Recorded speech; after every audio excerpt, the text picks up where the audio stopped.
Okay, yes, I am. Thank you, ma.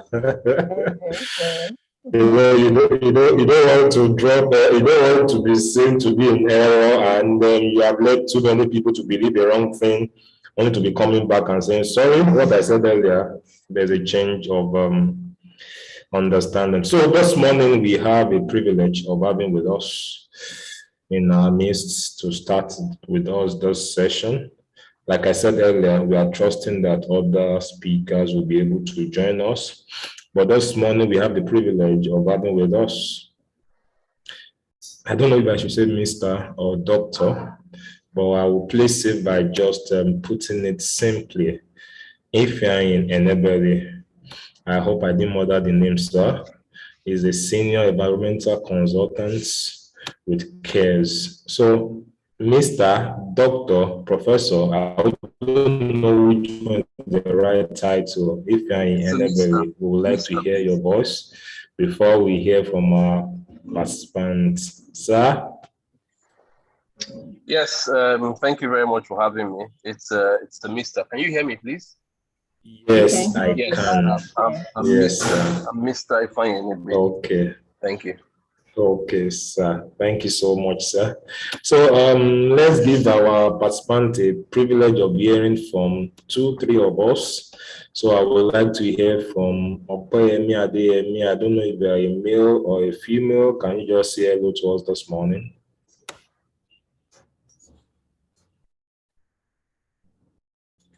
Okay, he's not there. Can we hear from Madam Beatrice? I know that's a female voice. Madam Beatrice, can we hear you say hello to us this morning? Tell us what you expect to learn from this session. You're muted and you're muted again.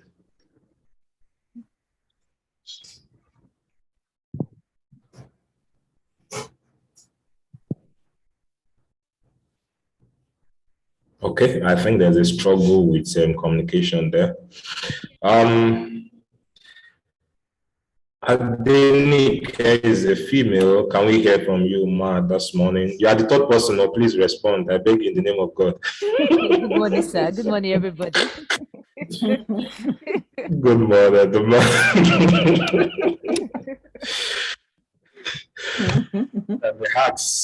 morning, ma. What are your expectations even at this event today? What do you expect to take away?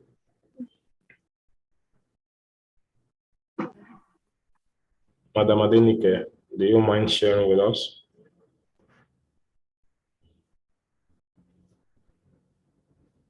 Okay. Well, I would like to learn a lot of things from our speaker. So along the line, if I have any question, I will send it through chat. So okay, you would like to learn a lot of things. Can you just tell me 2 things you would like to learn? Let's not keep it generic. Okay.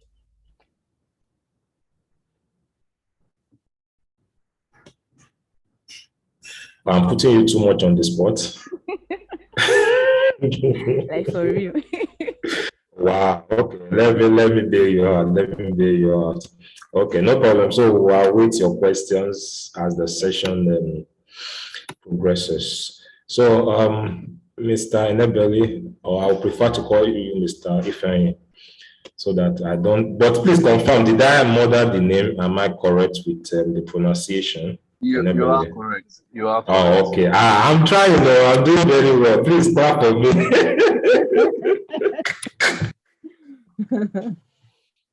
So, sir, this morning, let's start from this perspective. Can we meet Mr. Ifeanyi? Who is Mr. Ifeanyi, and what will Mr. Ifeanyi like us to know about him this morning?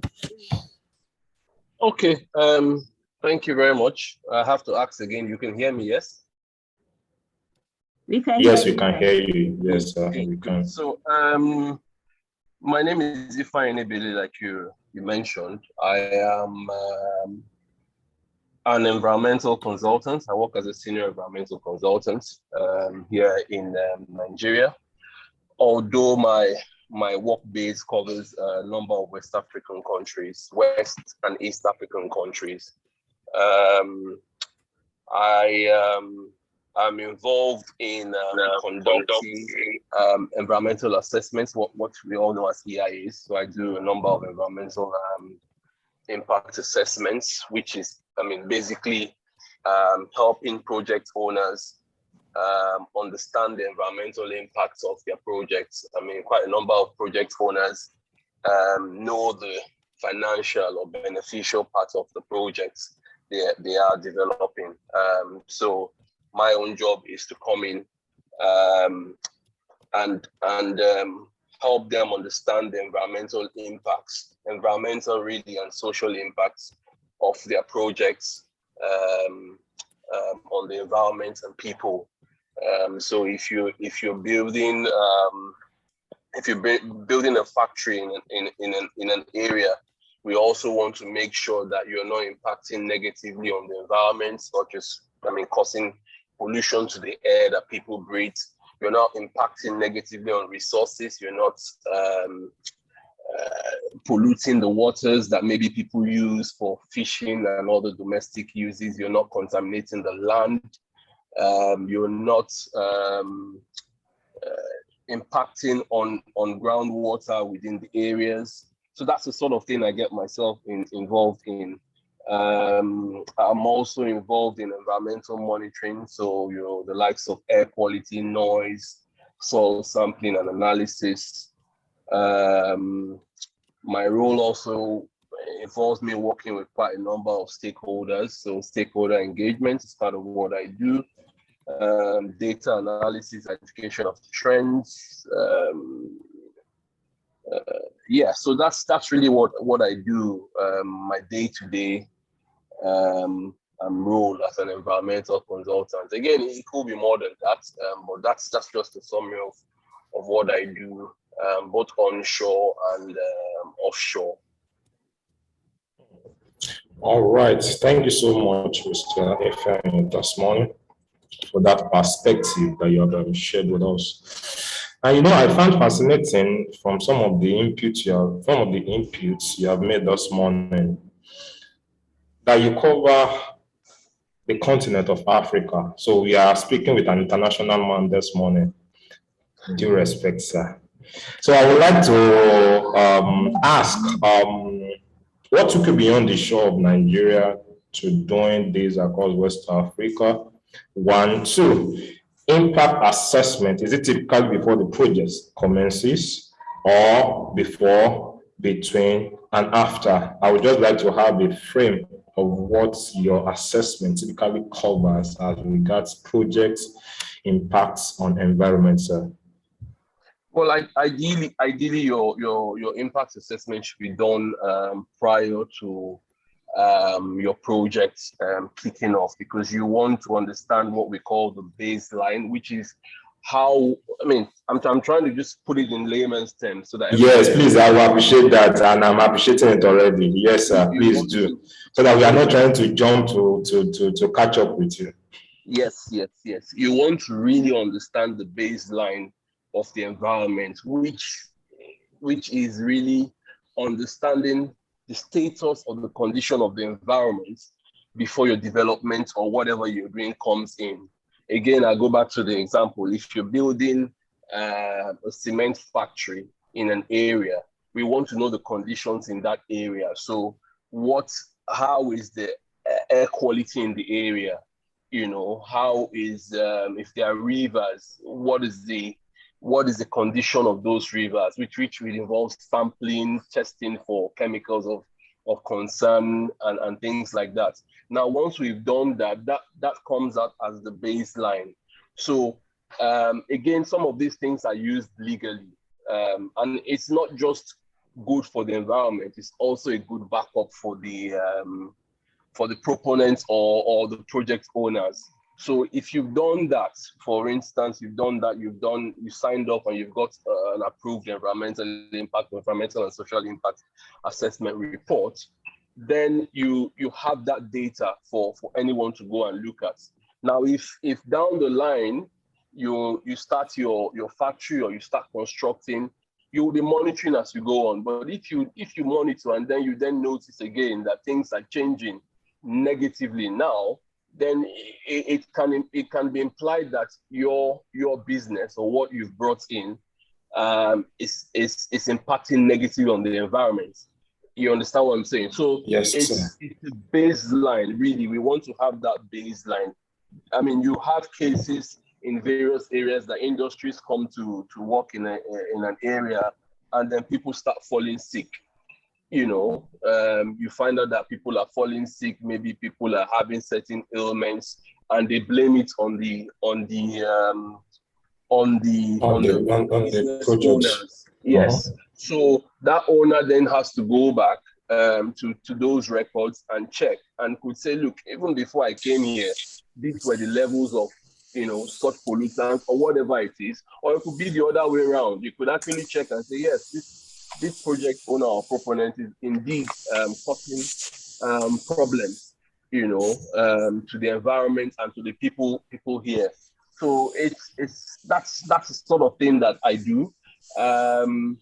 Again, when we find out that there are impacts, it's not always a no-no, and you say, look, the project doesn't go on. We then have to develop what we call mitigation measures to mitigate against those impacts. Bearing in mind that it's not every time we say impacts that we're looking at negative impacts. There could be, and there have been positive impacts of projects to social life and to the environment, really. So when you have your baseline, you have something to go back to check. Okay, thank you so much, sir. So, based on your last set of sentences, I would like to ask, do you mind sharing with us instances of positive impacts and instances, maybe one, maybe two, of negative impacts on the environment typically? I know the regular one is the Niger Delta environmental pollution and the likes, but are there other area? Because typically, for instance, for someone like me, that's the ready example that comes to mind when I hear EIA. So what are the other positive instances of EIAs that we have done and negative instances that you want whoever is commencing a project to watch out for and guide against? Just one or two inputs, sir, on either of the sides. There have been negative impact. Negative impact, really, you could see negative impacts even on, go back to oil spills, the Boni area and things like that. The negative impact was that you were not just killing the fishes in the water, you were affecting people's sources of livelihood. So some people fished from those rivers, brought those fishes to town, sold the fishes, and were able to raise money to send their kids to school and feed their families. So you're not just killing the fish, as you may think, but you're also affecting people's sources of livelihood. So that's one negative impact. Another negative impact is pollution, air pollution. We hear the news about what's going on in River State, where people talk about soot everywhere you go to. That's a negative impact as well of something, of one project or the other. In this case, illegal exploration and things, refining and things like that is supposedly the cost behind that. So again, it may look so little, but air pollution generally is a huge environmental health issue, and as it stands, the WHO has estimated that about 7 million people die worldwide from air pollution. Putting that in context, we have, worldwide population is about 7.8-9 billion. So if we lose 7 million people yearly, that's roughly 10%. From air pollution. Yeah. So those are negative impacts. Positive impacts you can get may even affect the social life. So business will come to an environment, and they're employing the people in that community. They are training them. We've had cases where companies are sending local people from communities abroad for specialized trainings to come and work in their own factories and in their own industries. So that's a positive impact. When you have communities that people are jobless, they wake up, drink all day and go to bed at night. And then you have communities that come to that environment, maybe build schools for them, build boreholes, and give them clean, potable water, and send their kids to school, or train people to work for them. Those are positive impacts of projects. Of projects. Thank you so much, sir, for that input there. And my next set of questions will go this way. You traveled a lot from the earlier submission you made to us. So for somebody who is planning to go into this field, is it a given, is it an expectation, or is it one of the basic requirements when it comes to this area that you are into, that is as a environmental consultant?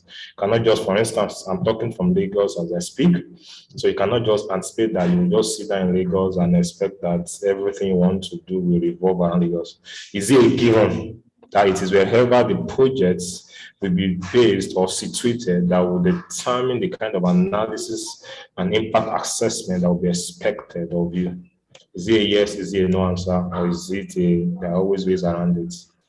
Yeah, I mean, if I understand your question, yes. I mean, you have to consider what sort of project you are dealing with in the first place. You also have to consider what's, to put it in layman's terms, what is around the project, the project location. So sir, let me help you further so that we are not out of tune.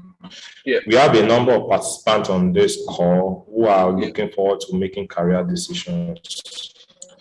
We have a number of teachers, we have a number of parents, we have a number of guidance who have young minds who need to make informed decision.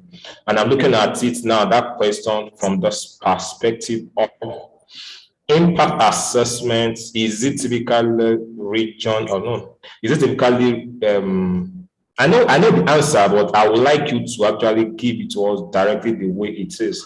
In the sense that, for instance, if you're a woman planning to go into this field, prepare that tomorrow, if it is Port Harcourt you need to be, and it's going to take the next 3 months to get the assignment done, is part of the costs of what the career requires. I don't know if you get the picture now. Or for instance, you need to be in Ghana tomorrow to go and do a follow-up of the project that you did 2 years ago for the purposes of monitoring, like you mentioned, for the purpose of maybe engaging the stakeholders, that this is what we meant by the report that we generated 6 months ago. So it's from that light that I'm seeking clarity or clarification from you, sir.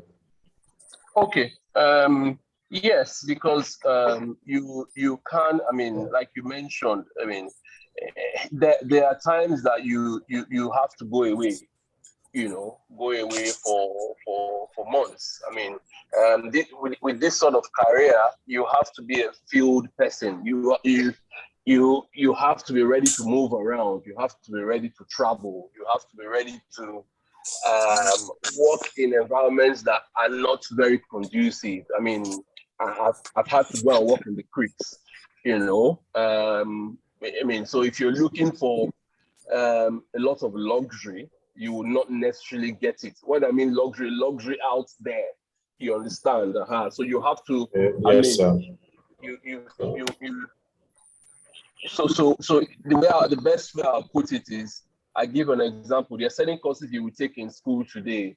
I studied geology as my first degree. So there are certain courses you will take in school. For instance, geology. You go away from school at some point for maybe a month or weeks for what is known as field work. It's not, if you ask people that have gone through, it's not luxury. You're going out to the bush. Sometimes you're sleeping in a bus. There's the risk involved, animals, snakes, things like that. So you have to have that mindset, to know that it won't always be a 9 to 5 in an office. You would have to involve loads and loads. Like I said, I've worked in a number of countries, remote villages in places like Sierra Leone, in Guinea. Even just after the pandemic, even during the Ebola period, you go and see things in very, poor communities, where you may end up sleeping in a hut on the floor, on a small mattress, and then you pick up the next day and you're out in the field again. So it's something that if you want to do, understand that there will be there will be luxury jobs where you will be working in the city and maybe end up sleeping in a 5-star hotel. But that's all. Okay. Thank you so much, Mr. Ifeanyi.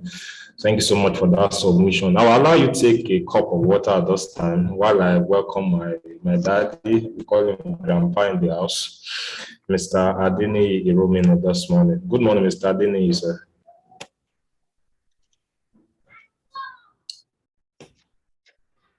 Hello, sir. You are muted, sir.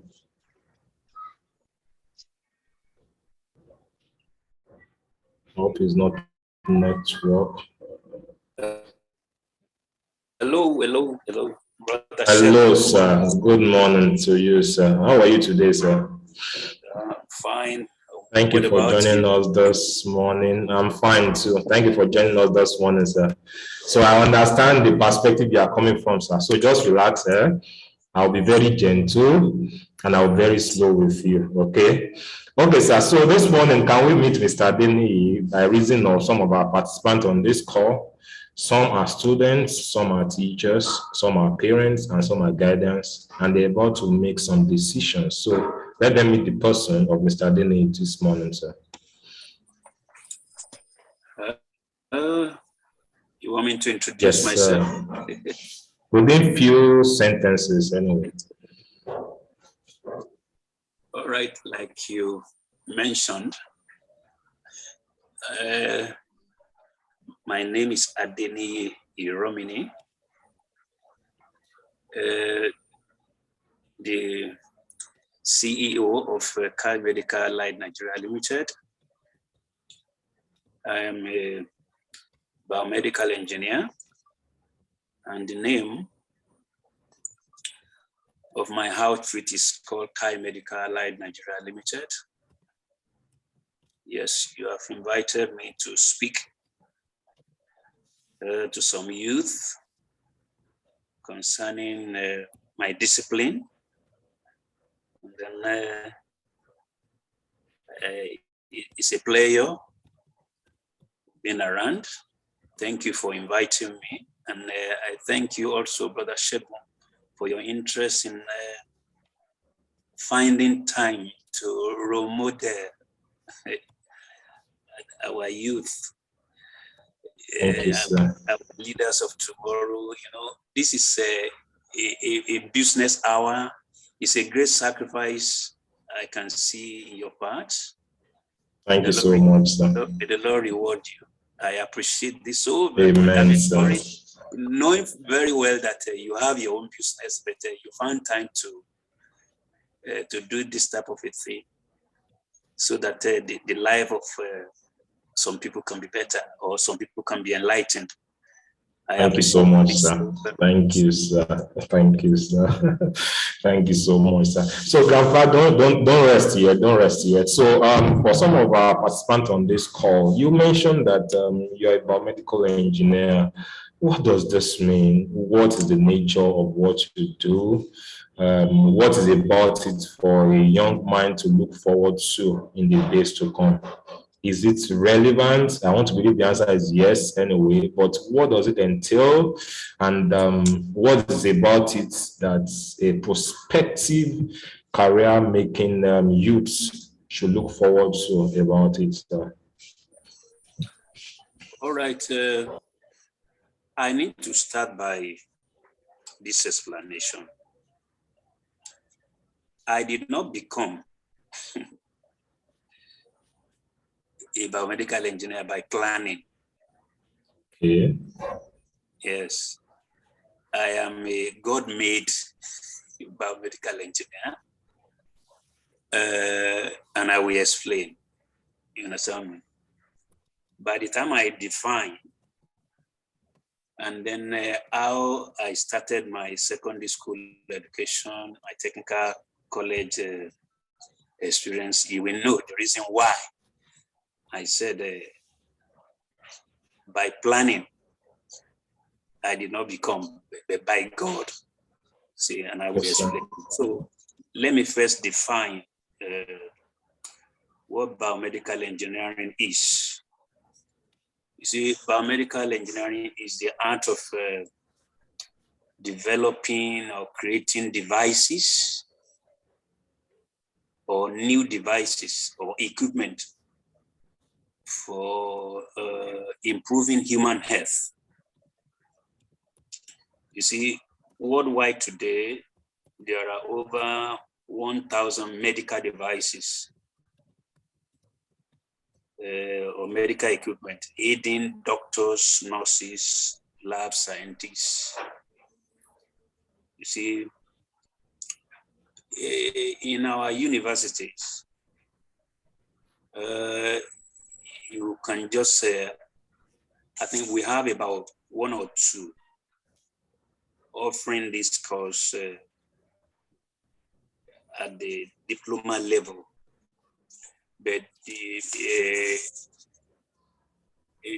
basic, or let me say, the diploma level is available in some institutions in Nigeria, but to really be thorough, to have your first degree in it, it has to be maybe online, or maybe you have to go abroad. I think you understand me. Yes, how sir. How did I become? And why did I say God made me one? You see, to be enrolled in any university, you must be very good in science subjects. You must be very good in mathematics. You must be very good in chemistry or biology. These subjects that I've mentioned, they are not my friends. When I was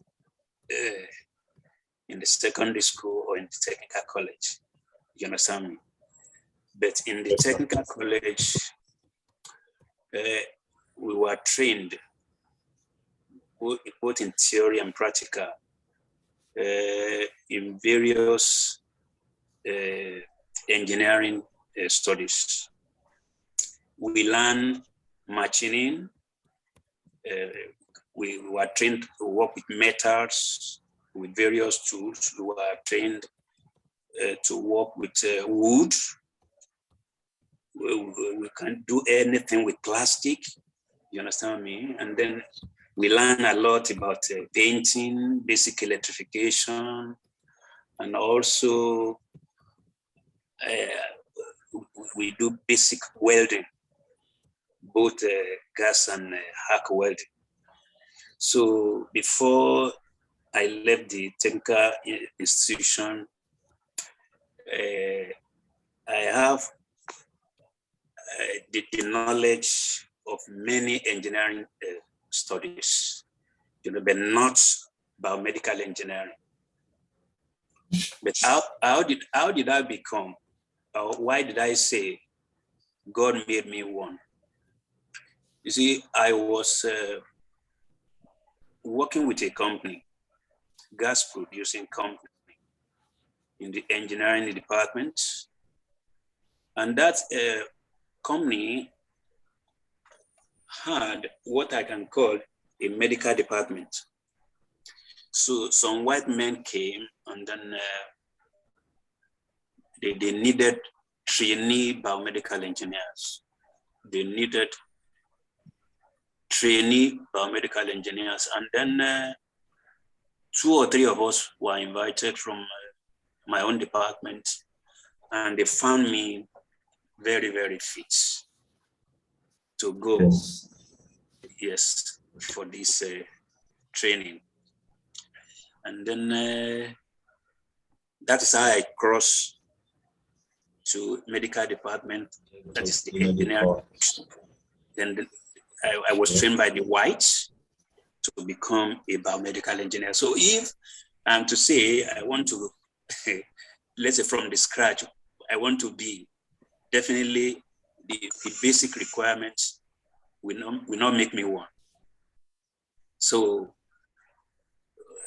suddenly, the request just came from the medical department of that company. And then they started training me.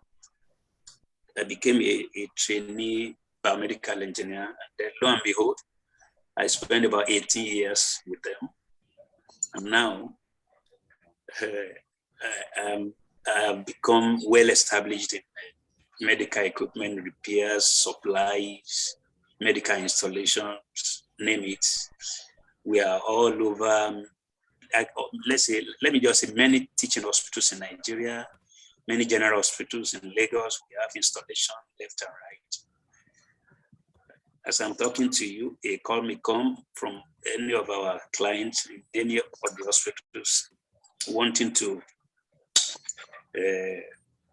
me to shed some light concerning Your their services. Oh, yes.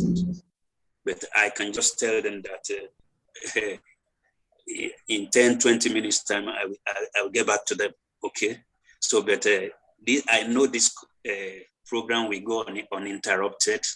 So just be asking me your question so that I can fully throw some light in. Be on the line. Oh, yes. No problem, sir. No problem, sir. Thank you so much, sir. So let me allow you sip some water at those points because I've engaged you for a couple of minutes. And let me quickly run to Mr. No. I'm okay. Okay, then. No problem, sir. No problem, sir. No problem, sir. So let me run to Mr. Ifeanyi at this time. Mr. Ifeanyi, Mr. Adeniyi, while explaining to us, mentioned to us that he went into this field not really by choice, but by a divine orchestration, in terms of the fact that he's not someone who enjoyed anything like biology, chemistry, and mathematics in school. And I will have to ask, by reason of knowledge, is that same experience for you?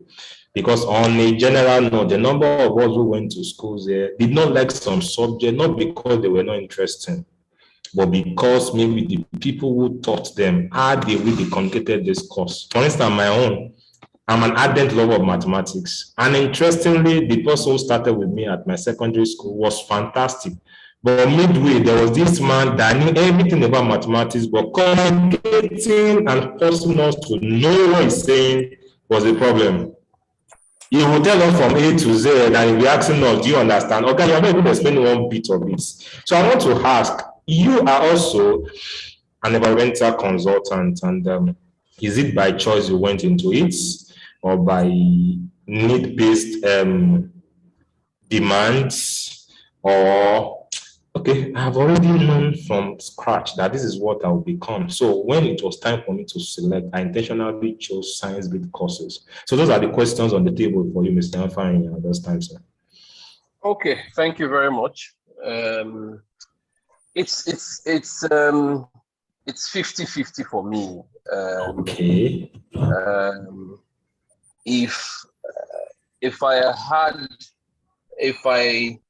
I mean, based on the sort of things I did when I was a lot younger, I think I would have ended up as an engineer, electrical engineering, those sort of things. But why I say it's 50-50 is because I mentioned my first degree was in geology. And there's a perfect link between geology and environmental work. You know, I did courses in hydrogeology, soil science, and really you can use geology to solve environmental issues.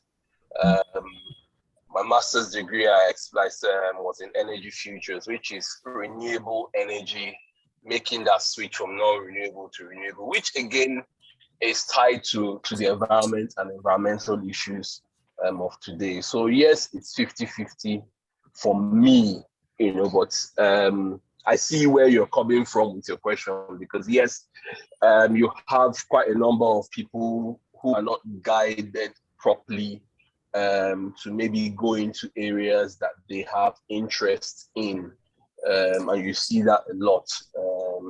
I think it's beginning to change really, because now you have a lot of things like this actually. Exactly. Thank you for referencing that.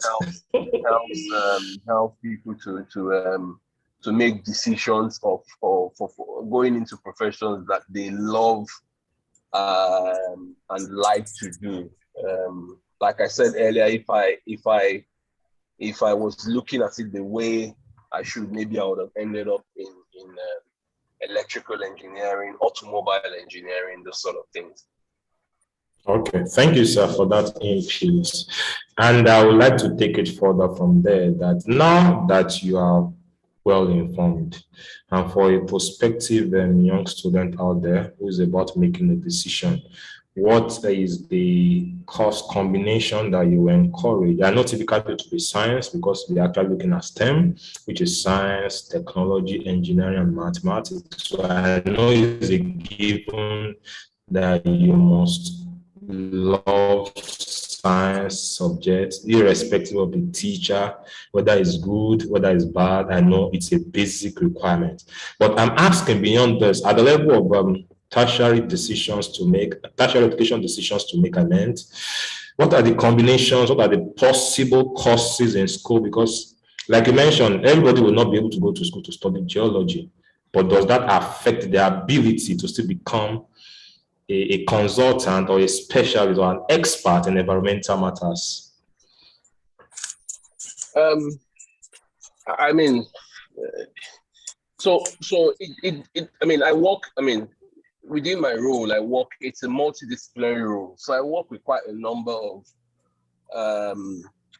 other professionals, to put it that way. And it all depends on one, your interest, and two, what roles you want to take part in the environmental field. Let's put it this way. So I talked initially about data analysis, environmental monitoring. I mean, there are certain things that you can do really based off courses rather than degrees.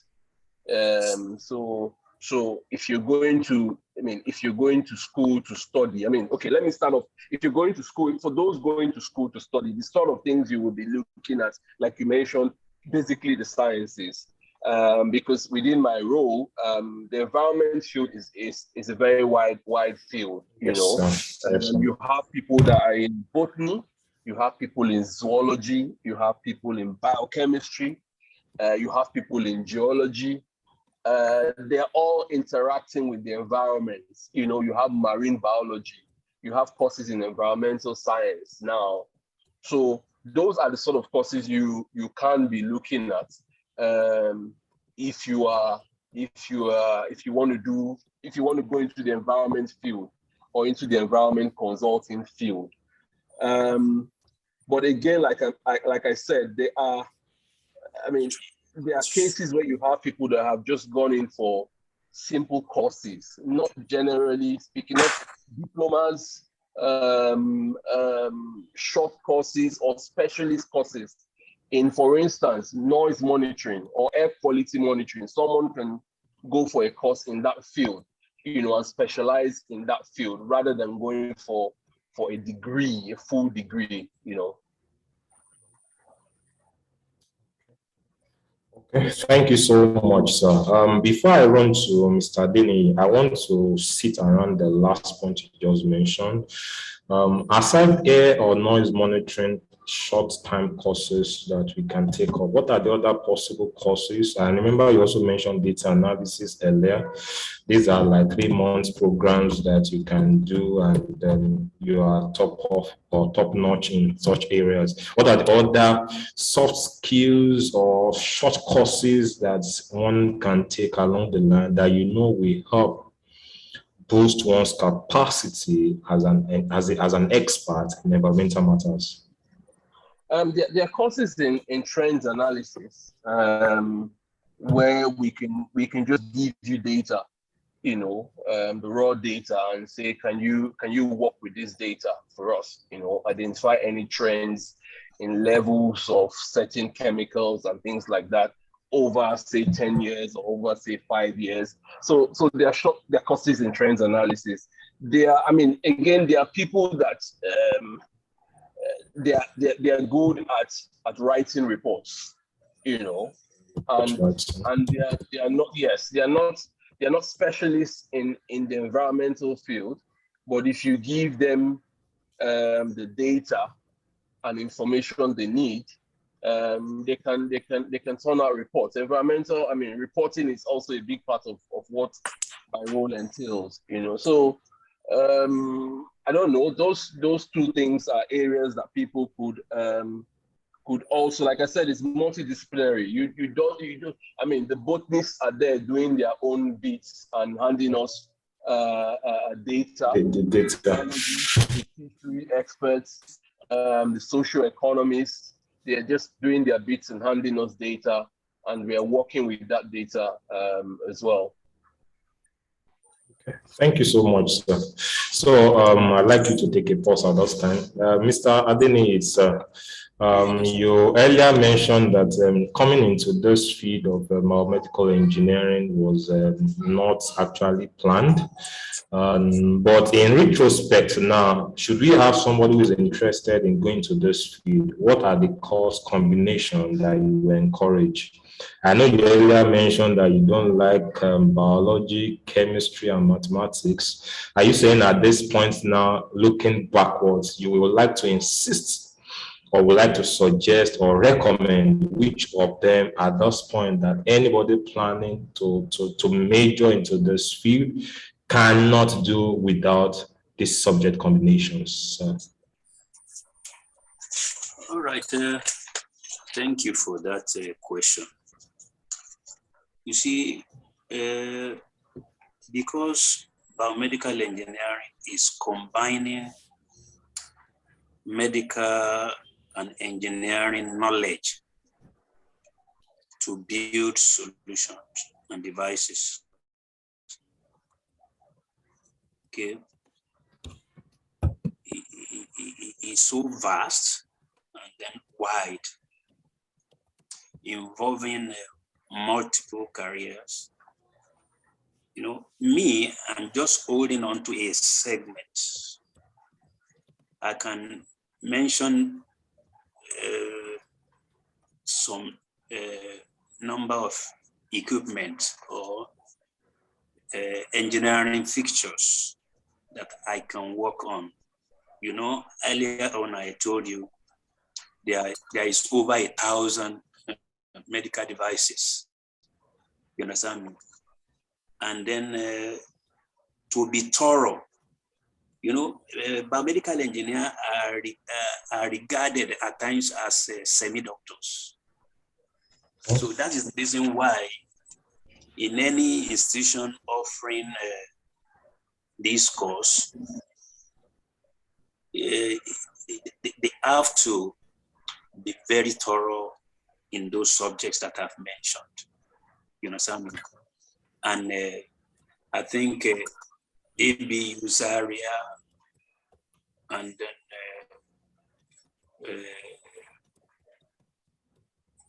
University of Benin offer diploma courses, but to really have your bachelor degree or master degree, I will just honest advice, you need to either travel abroad so that you can be thorough, because those who train me, they are thorough. So they came to Nigeria, they poured themselves in me. You understand me? So that is why I'm able to operate without any itch so far. So for somebody that does not have the type of technical skill that I acquired from the technical college, I will suggest that anybody showing interest to become a biomedical engineer should go to the university. You start from a diploma level, then to bachelor and then master. Okay. Thank you for that submission at this point, sir. So my next question is going to build on this, and the question is, what are the possible soft skills that you think have helped you thus far? That is, taking it beyond biology, taking it beyond chemistry, taking it beyond mathematics. What are the other skills, soft in nature? It may look irrelevant, but have been the key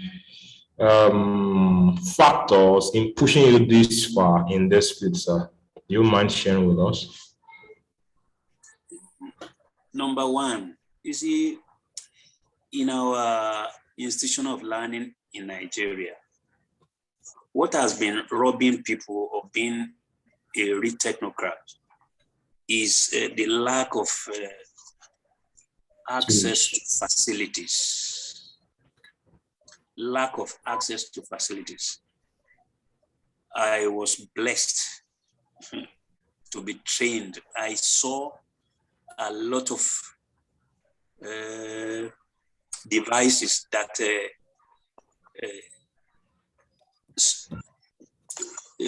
encouraged me and then enhanced my learning. I think you understand me. Yes, sir. They brought it into the country, and I don't think for anybody to experience such or to go through such, you have to maybe travel abroad. I think you understand me. Or you just end at a diploma level in Nigeria through those two universities that I mentioned to you. So my exposure to sophisticated equipment speed up my learning and then made me versatile in this field of engineering. And by now, I don't think it's available again. But where it is available for our youth to acquire skills is what I've mentioned. I think I've been able to answer your question. Yes, you did, but partially. So I'm looking at how again to frame it and help you at this point. For instance, as an engineer, you mentioned that they tested you on a number of things and they found you to be competent, and on that basis, they sent you abroad for training. And you and I, we agree, like earlier mentioned to us, that it has become a profession that you have established in. There have been challenges that you have gone through that are not even related to the technical skills that you have. What are those other skills that have helped you? Other abilities, maybe like ability to wrap up someone regardless of their difficult nature, like communication skills, like ability to see beyond. Those are the kind of abilities that I'm asking that have pushed you this far to become one of the notable names in this field. So that for somebody who's prospecting to go into this line, we know that these are necessities, they are non-negotiables beyond the technical expertise. These are other skills that I cannot do without. For instance, in engineering, there's no one knows it all that I am sure of. Where you think your own knowledge has ended is where somebody else's own has started. Why? Because you're able to create a rapport. These are the kind of skills I'm asking, that you can pinpoint. Maybe there are two, maybe there are three. That guy, if you are looking into making a strong inroad into this, you cannot just sit with your technical capacity. You need these other skills to push you or to propel you to the height of it. That's what I'm trying to seek to gain an understanding into from you, sir. All right. Let me just start by saying this.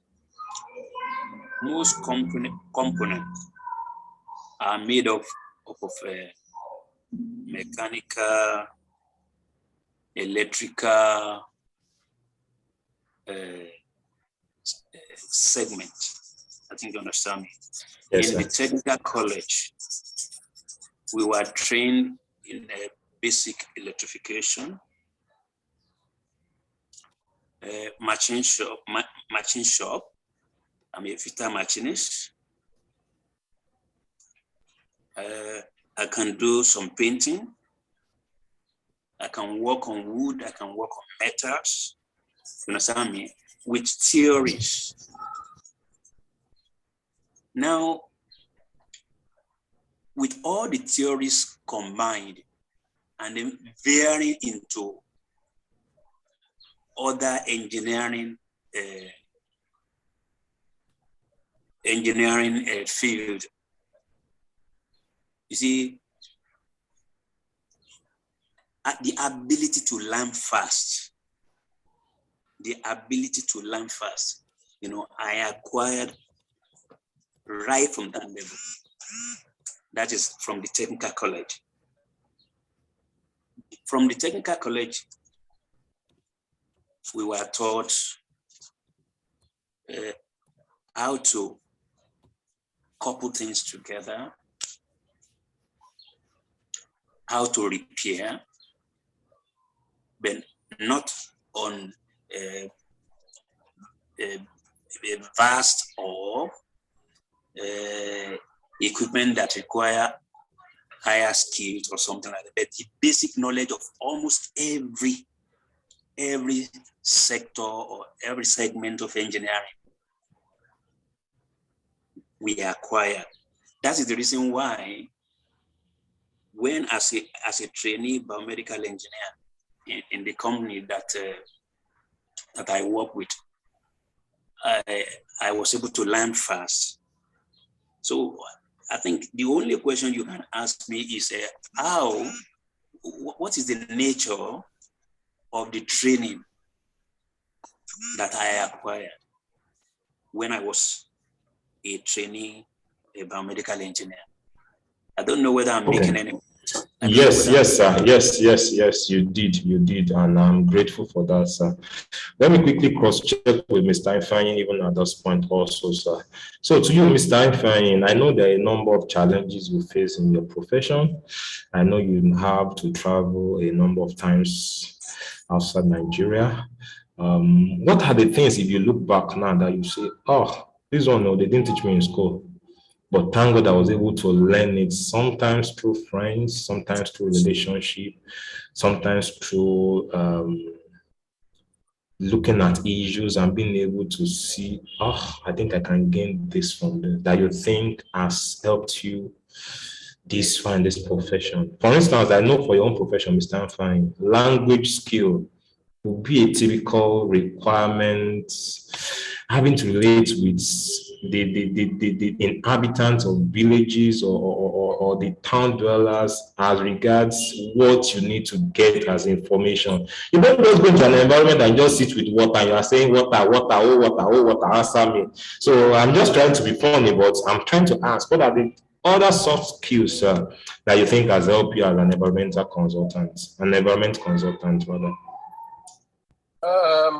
Thank you. The soft skills really that have helped me, one major one is the ability to communicate. I think communication skills is very key because like I said, you're going into various areas. I mean, sometimes you can speak the language, sometimes you cannot speak the language. And when you cannot speak the language, you're going to be using interpreters. But you have to be able to communicate. Communication skills, very, very important. Listening, very important, because I do a lot of stakeholder engagement, and you're dealing with people that are airing.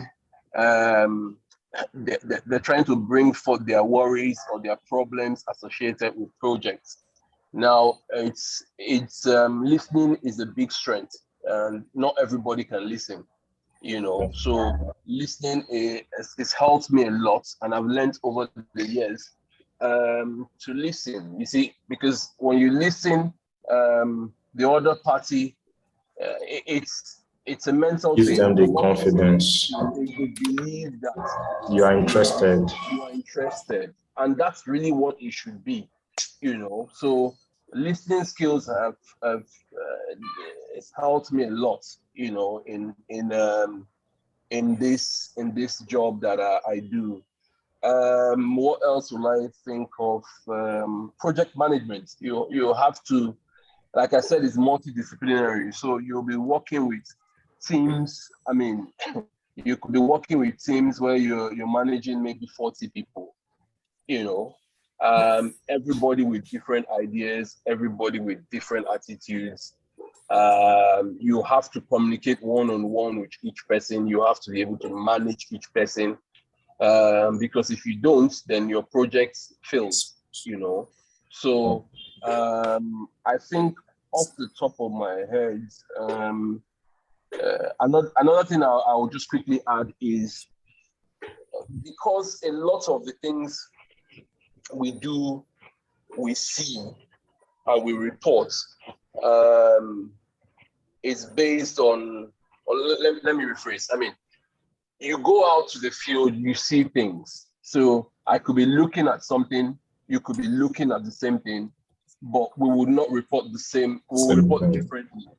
So you need to have a sort of, would I call it observational skills, being able to observe, being able to take note, you know. So those four, I think, are the key soft skills. I mean, major ones for me. I mean, you may have, I mean, again, other ones depending on which areas you are working. I mean, stakeholder engagement, there will be a bit of conflict management, because the conflicts could arise from time to time. Yes, sir. Exactly.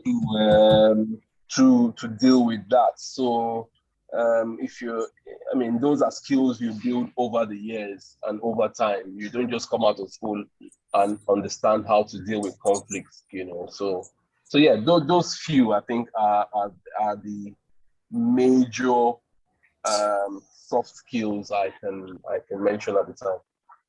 Thank you so much, Mr. Ifeanyi, for that submission on listening skills, communication, project management skill, conflict management, and I also said put your heightened sensitivity to picking information as input, no matter how small they may be.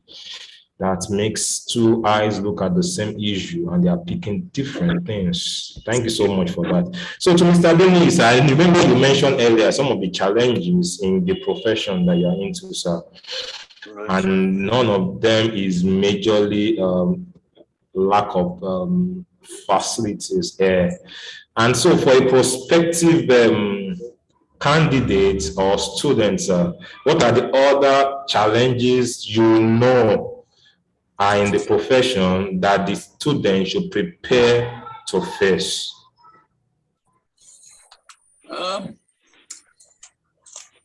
Generally, to be an engineer, you need to be thorough in two aspects of engineering.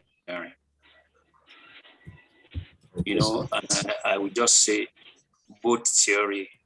I know you are an engineer yourself.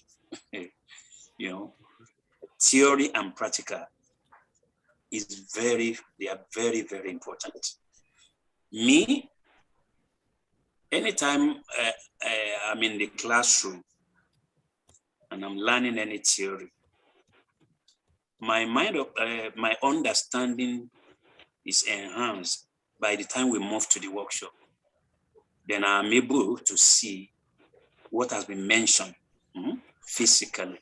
You understand me? So when you combine both practical and theory, you become a skillful engineer. Oh yes. What is there are some who at the diploma level in Nigeria, they still come to us, you don't understand me, to learn one or two things because it is only practical. If you go to any hospitals and they invite you on any equipment and you damage their equipment, they will never call you again, or even you are made to pay for it. But if you are very, if you are, yeah, technically, you understand me? That is what people want. You understand me? You don't just begin to propound theory that you cannot prove. So my exposure to equipment, sophisticated tools, you understand me, sort of stabilize me now that I have a company, a biomedical engineering company, and then I can say we are doing well. The majority of the teaching hospitals in Nigeria, we have installations, we have devices, we have equipment supplied, and then which we are maintaining.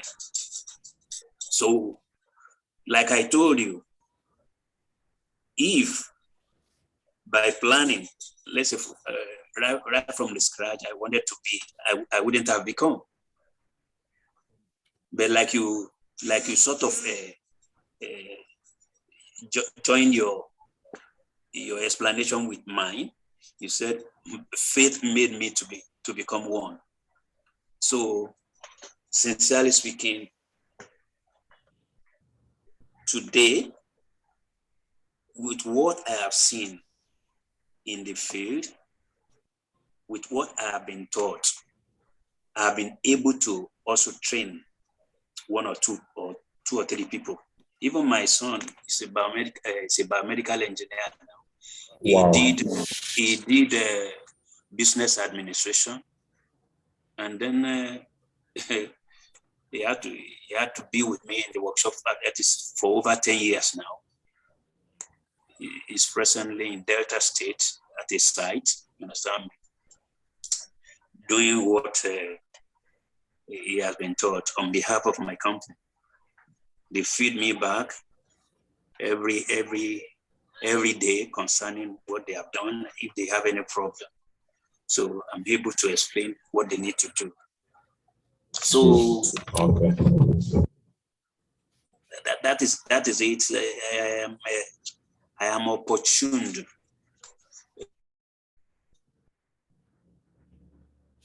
Okay, sir. Thank you so much, sir. Branch of engineering. By the type of people I think. Yeah.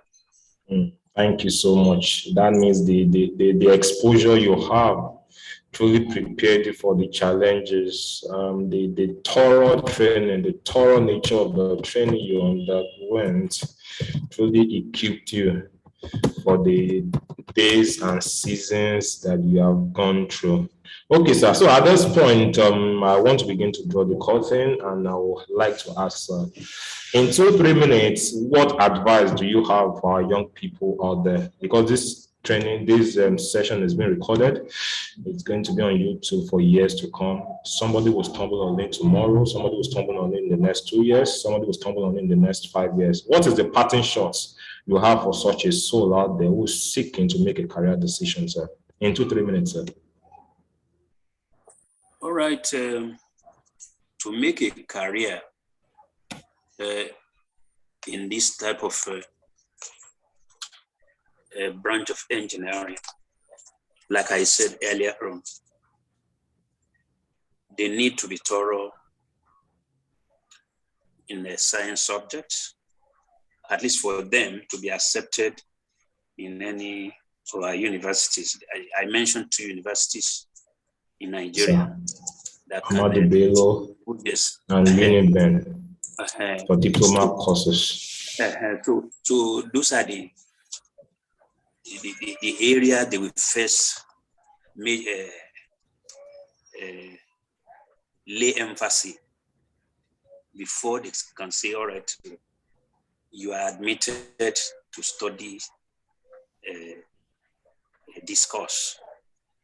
So then from there, I will also say that they need to, after, during their leisure hours, they need to move close to anybody they know is very vast in practical. Somebody that can combine theory with practical to add to whatever they are learning in that institution that has enlisted them to study biomedical engineering. Because when they are on their own, the only thing that can continue to put food on their table is the success of any effort they make on any equipment, the success of any effort to repair, to construct, to install. No, is what we make them, yes, to stand any test of time. Thank you so much, sir. Thank you so much, sir. Sorry, apologies. I don't know if you are done with your thoughts, sir. So, are you talking to Mr.? No, I'm still talking to you, sir. I'm still talking to you, Mr. Adeniyi. I observed that I interrupted you, so I wanted to be clear if you are done with your thoughts. All right. I should still give you some time. Apologies. So, it's like I was saying, it's combining medical engineering knowledge to build solutions, devices to improve human health. It's so vast, involving multiple career, clinical engineering, rehabilitation, even tissue engineering. You understand me? They should go beyond what they teach them in whichever institution that has enlisted them.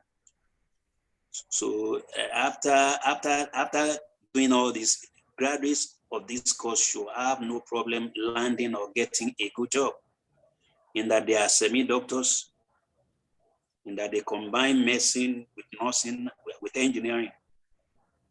Okay, so that is what I can say. Exposure, they need to get exposed to any institution or any company whereby they can have industrial experience. As they are learning, they should also give consideration to how they can be thorough in the technical aspect, because that is the only thing that can balance their equation. A theoretical engineer, Nigeria does not need for now. You know what I mean? If you say some theories and you cannot prove it practically, you are just nowhere. You are just nowhere. You can't deliver. So the type of foundation that I had, that is the ability to work on many aspects of engineering knowledge or device or field, has actually sustained me in what I am doing today. I just need to get to a client. Immediately I'm discovered they don't want to leave me. They always complain, oh, we invited so and so, and it destroyed our equipment. It destroyed our system. So, but because of my exposure means a lot. I've been emphasizing this. Yes, sir. Exposure means a lot. In Nigeria, I just hope that we continue to invest. Our government continue to invest on developing skills. Many of our engineers in Nigeria today, they are good theoretically. And that is why I can say Nigeria is not advancing fast enough. So that's just what I can say. That's what I can say. Okay, thank you so much, sir, for those submission. It's a well-received input at this time rather, and then we truly appreciate. So I come to Mr. Ifeanyi at this point in time, and the question I'm asking, sir, is: can you crystallize? Not crystallize. Can you condense for us? I know you mentioned a number of challenges while answering some of the questions earlier asked. Can you pinpoint maybe in 3 and 4 sentences or thereabouts the challenges that any prospective candidate looking forward to making a career in this field we have to confront? And can you give us your own parting shots that beyond the challenges, these are the opportunities. Beyond the darkness, this is the light that shines, that is enough to draw you even into the darkness before you experience the light. Thank you, Mr. Anthony.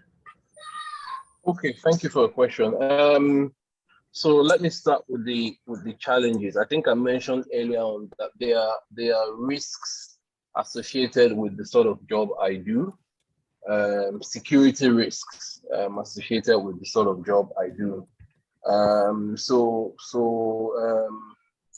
They were not as they are now. We understand the security challenges in country, but they were not as they are now, say maybe 10, 12 years ago. Anybody going into this sort of field and you want to gain experience, you want to cover more grounds, go to various places. So like I said, I've gone to a number of states. I mean, within Nigeria, I've been to a couple of states to work. And if you don't want to restrict yourselves or yourself, there will be that element of risk, working in communities, working in the creeks. For me, I think those are the challenges. That is the major challenge, really. Again, I talked about field work. Some people don't like field work, so if you're not, sometimes field work could be a physical challenge, when you're out in the morning, out in the field by 7 o'clock, and you're coming back at maybe 5 o'clock in the evening. It's physically demanding, depending on what you are doing and where you are. So imagine you're walking in the Bonny River, under high tides, waves, people not used to the sea, falling sick, sea sickness, things like that. So those are the challenges. Most of the challenges are physical and security-based challenges for me. Your other question you talked about, can you remind me again? What was it? The parting shot for a prospective candidate out there. What is your final statement to them this morning? Well, there's something Dr. Adeniyi mentioned. He said something about once he gets in, they don't let him go. So generally speaking, you need to know what you're doing. Some fields are so small, and one flop could be the end of your career. So people need to understand what they're doing and know where they are. Technically speaking, know where they are. Theoretically speaking, know where they are in practicals. There's always a professional ladder to climb. You can't jump from a graduate consultant to a principal or senior consultant in one day. There are steps you need to learn. You need to learn the stuff. You need to know what you're doing. So people, I think prospective candidates or students need to understand this. It's a slow process. Basically, not just in this field, in every field, you need to learn. Get yourself a mentor, you know. Ensure you are in it because you love what you're doing. That's the only way you can get along and stay put, you know. People should generally improve themselves. Things are changing. You will not be talking about certain technologies in 2021, and things are evolving. So you need to also develop yourself, take courses. There are loads of free courses, there are loads of free materials. Develop your skills generally. I talked about certain skills earlier on. If you don't have those skills, you need to develop them because they are useful. You can't go into a community where there is crisis or there's conflict and you say, I just don't know what to do, and you are the project manager managing the project. So you need to get the necessary skills that will support you in what you're doing. The last thing I would say is based on what I've noticed over time. It's about learning and not about the money.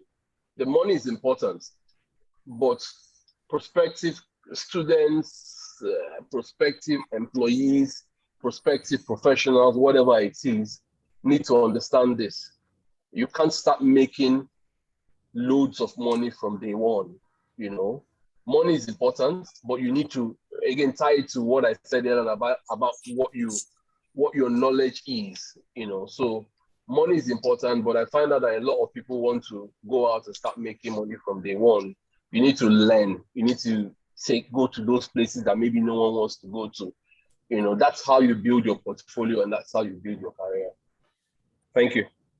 Thank you so much this morning. And it's at this point that I will call it a wrap. A big thank you to Mr. Ifeanyi. A big thank you to Mr. Adeniyi. You must be willing as a prospective candidate out there to. Can I quickly add something? Yes, sir. Yes. You can, sir. You can, sir. I forgot to mention that anybody that chooses to be a biomedical engineer must be ready to be a researcher. Okay. You're ready to be a researcher. You obtain or you are successful in a device today. You have to go further. You don't have to rest. Look at suddenly we have COVID that required inhalation of oxygen. You know, so I mean, from year 2020. Am I right? Hello? Yes, from year 2020. Yes, sir. From year 2019, actually, but it became a word on. You see, formerly, you move a cylinder near a patient, a cylinder of oxygen near a patient.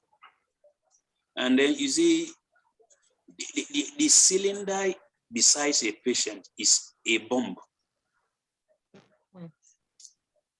Imagine your car tire.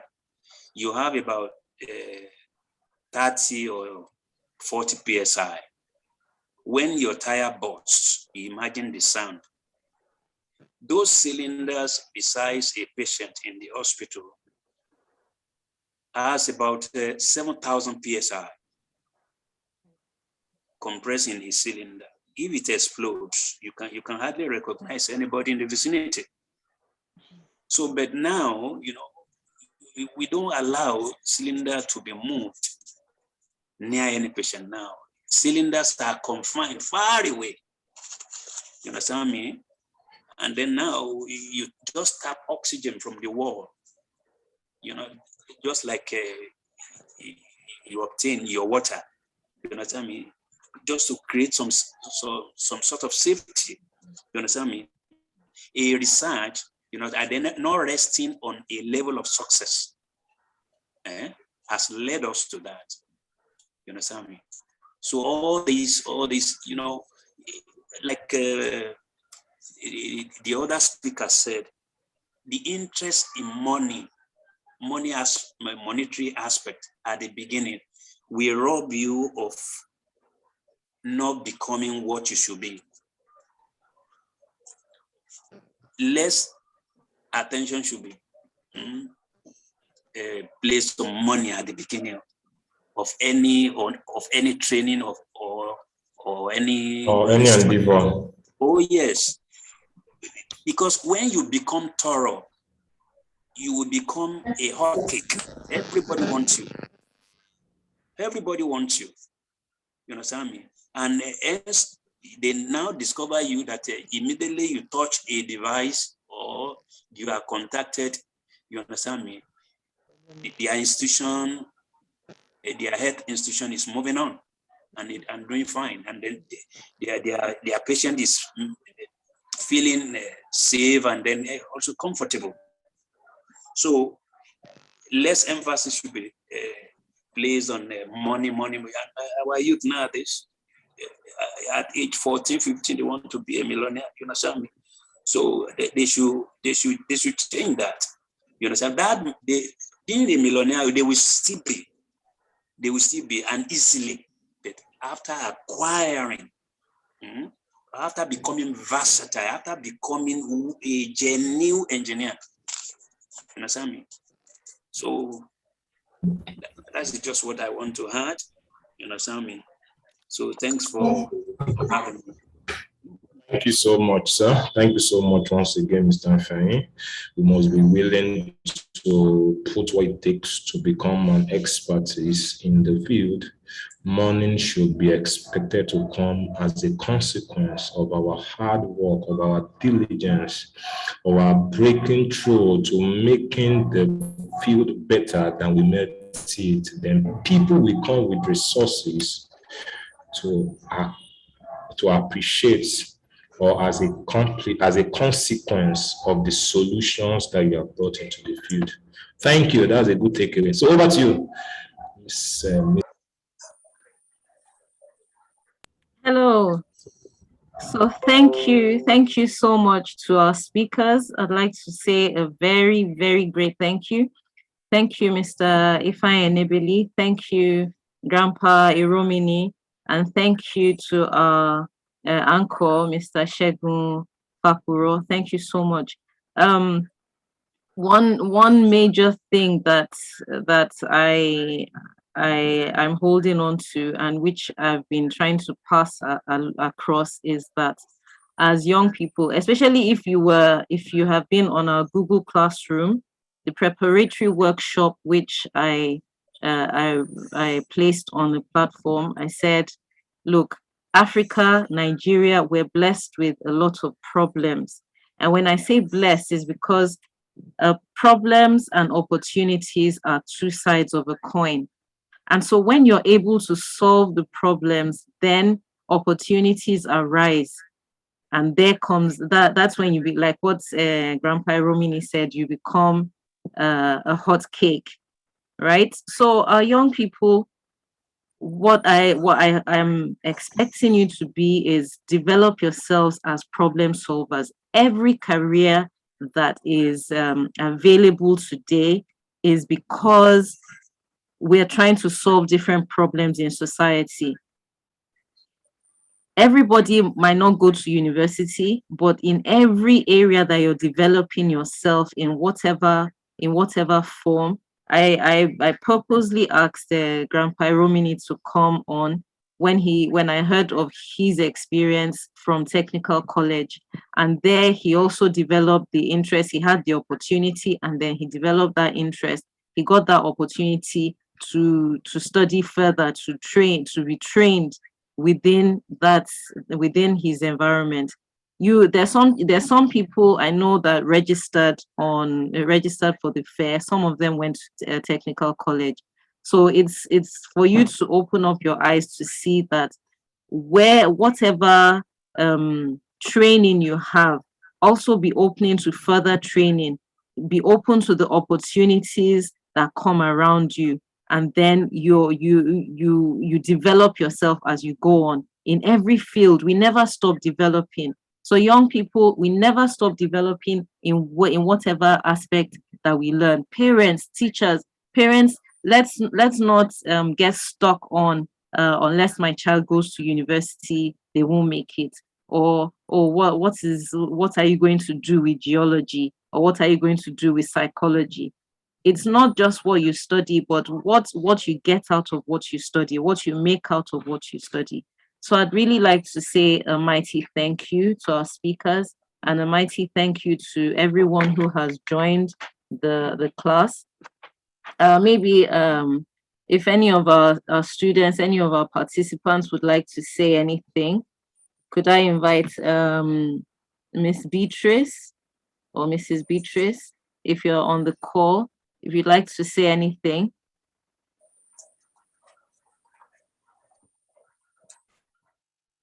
Or Mr. Jude, if you'd like to say anything. Hello? If any of the participants would like to say anything. Okay, no worries. I'd just like to say a great big thank you. This is where we'll end our session this morning. Our next session is going to be at 12 o'clock, and we'll be having health science. That's what our next session will be about, health science. On health science, we have a physiologist, we have a nurse, we have a child developmental psychologist, and we also have a podiatrist, a foot and ankle surgeon, who will be speaking to us in the afternoon. So thanks once again for coming, and here we'll just say a goodbye for the day. Thank you so much again. Goodbye. All right. Thank you so much to everybody. Bye, Sas. Bye, Mas. Thank you. Thanks for having me. Thank you, sir. And thank you for what you are doing. Thank you for what you are doing. Thank you, sir. May the Lord reward you. Amen. Thank you. Yes, sir. Bye. All right.